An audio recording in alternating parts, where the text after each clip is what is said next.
Seguimos con La Hora Clave.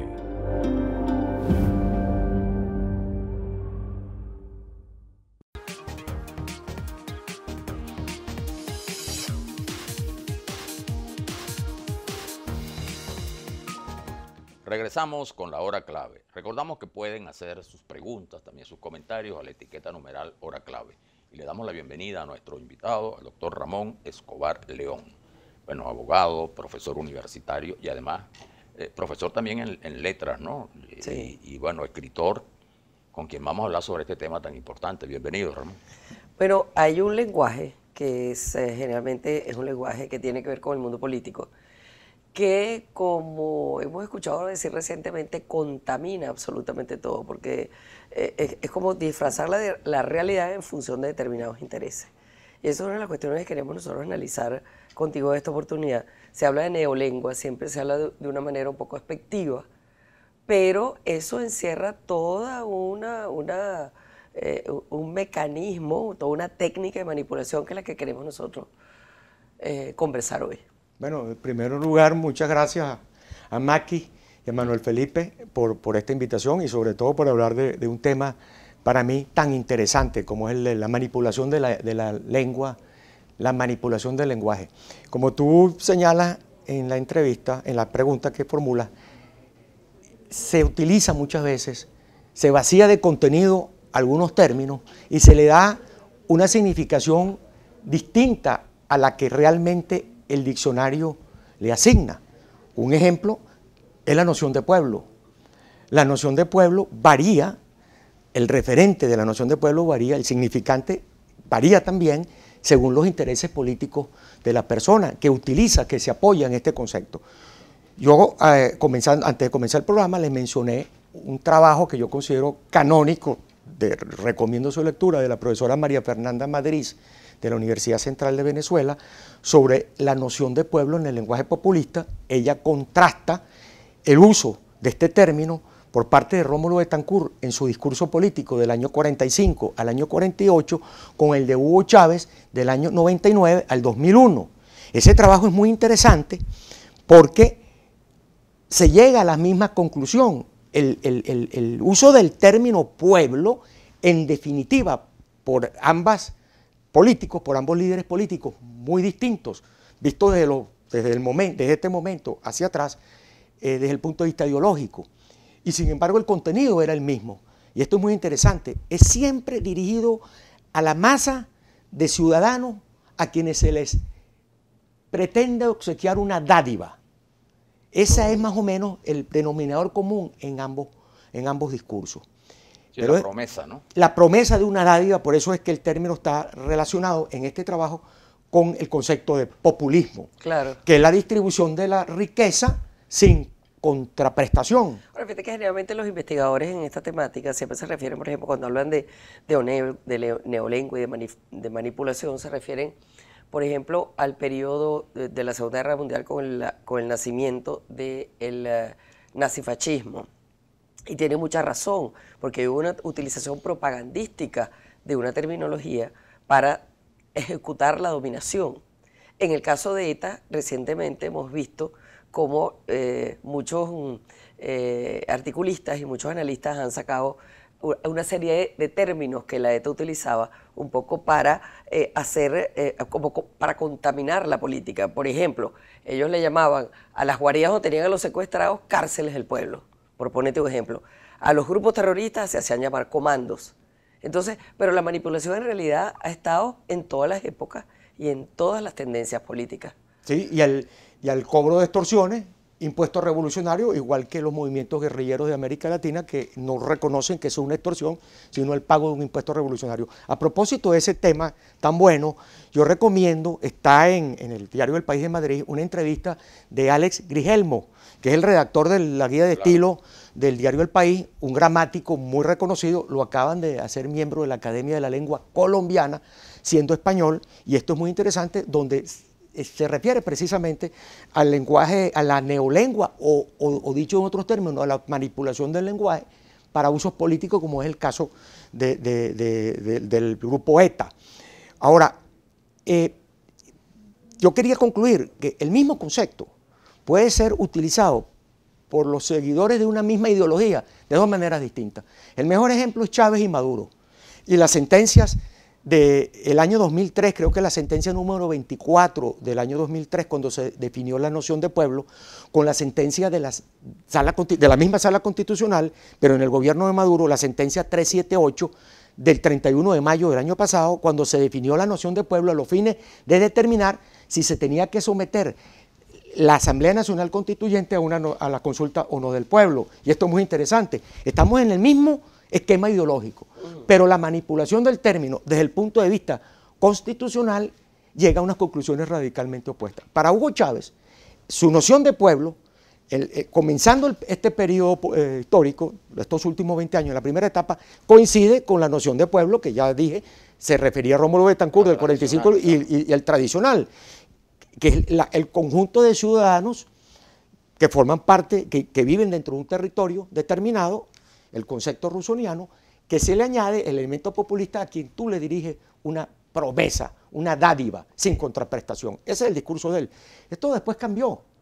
Y no, yo me quedé como abogado boquiabierto cuando leí que el poder popular era el titular de la soberanía y esta se podía deslizar a Maduro, y en consecuencia no había necesidad de someter esto a la consulta popular. Entonces ahí vemos como un mismo alegando término que había sido electo por el voto popular. Exactamente. Pero porque esos son todos esos malabarismos leguleyos que vemos que están haciendo pero son muy a dañinos. todos los niveles. Pero hay otras cosas muy interesantes en cuanto a este tema. La noción de democracia. Yo les mencionaba un trabajo de la profesora Irma Chumaceiro y de María José Galucci, profesoras de la Universidad Central de Venezuela. María José fue mi profesora en la Escuela de Letras, que comparan la noción de democracia en el discurso político de Álvaro Uribe del 2002 y 2006 con la noción de democracia en el discurso político de Hugo Chávez en el año 99 y en el año 2007. Y ahí el mismo término tiene dos significados radicalmente distintos. Para Hugo Chávez, la democracia es el poder del pueblo.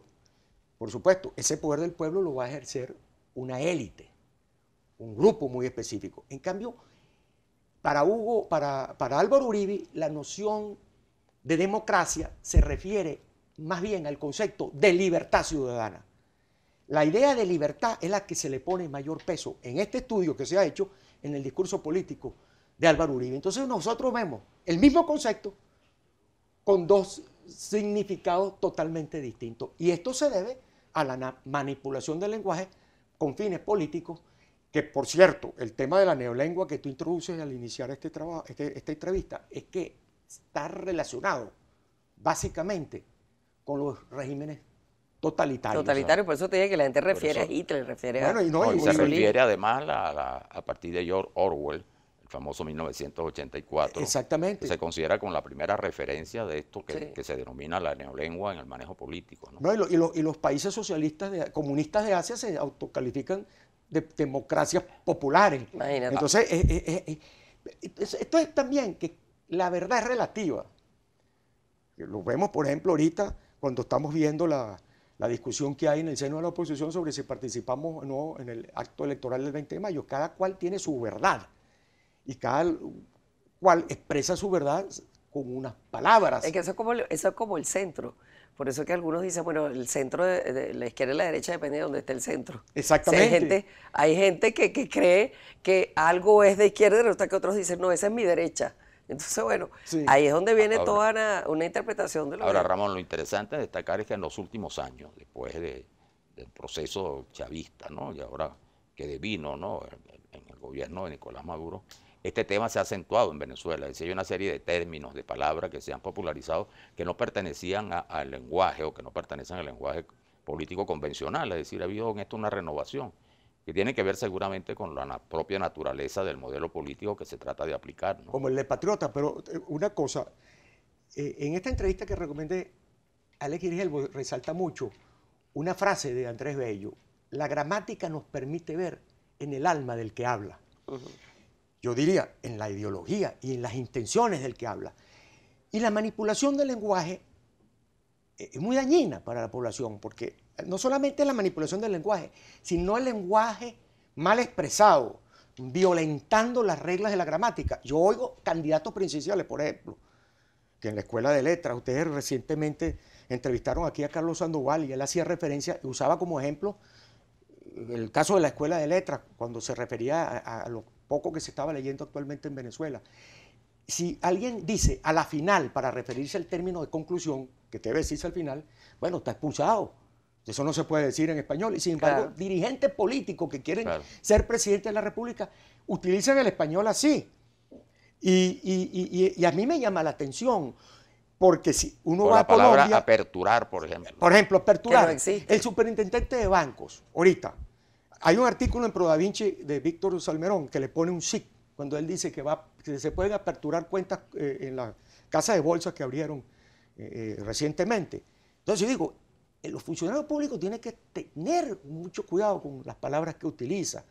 Porque además ejerce un modelaje. Un modelaje, entonces hay que cuidar el lenguaje. Creo yo, a propósito de lo que tú decías, Manuel Felipe, la distorsión del sentido de la palabra patriota. Para cualquier persona que haya estudiado historia de Venezuela hasta el año 99, el patriota era aquel que luchó al lado de Bolívar. Defendió el ideal, participó en la guerra de independencia con un sable defendiendo la causa de los venezolanos, la independencia, la separación de España. Ahora patriota es el seguidor del modelo político del chavismo. Claro. Y el que no sea seguidor y no comulgue con este proyecto es un traidor a la patria. Entonces nos movemos en la manipulación del lenguaje elevada a su máxima expresión. Si yo estoy de acuerdo con el modelo político del chavismo, yo soy un patriota, acreedor de todo, merezco todo. Un carnet de la patria, una bolsa CLAP, préstamos, todas las ventajas. Pero si yo no estoy de acuerdo con el proyecto, con esta ideología, entonces yo soy un traidor a la patria. Bueno, lo que se diría en el pasado, realista. Exacto. Realista, bueno, exacto. Bueno, sin serlo exactamente. Sí, bueno, mira, Ramón, ya nos están diciendo que tenemos que terminar. Yo creo que tú y tus colegas van a tener una cantidad enorme de trabajo cuando se trate de escudriñar en la neolengua de todo este periodo. Pero yo, si me permiten 30 segundos, 30 segundos, yo quiero hacerme eco de una recomendación que ya he oído mucho. Esto se combate recomendando buena lectura, que los venezolanos nos acostumbremos a leer buena literatura venezolana y extranjera y a los clásicos para que podamos aprender a expresarnos con claridad. Todo lo que puede ser pensado claramente. Todo lo que puede ser expresado claramente, como lo hacen ustedes y como lo decía y lo predicaba el gran filósofo vienés Wittgenstein. Nos ha dado la primera clave del programa. Muchas gracias.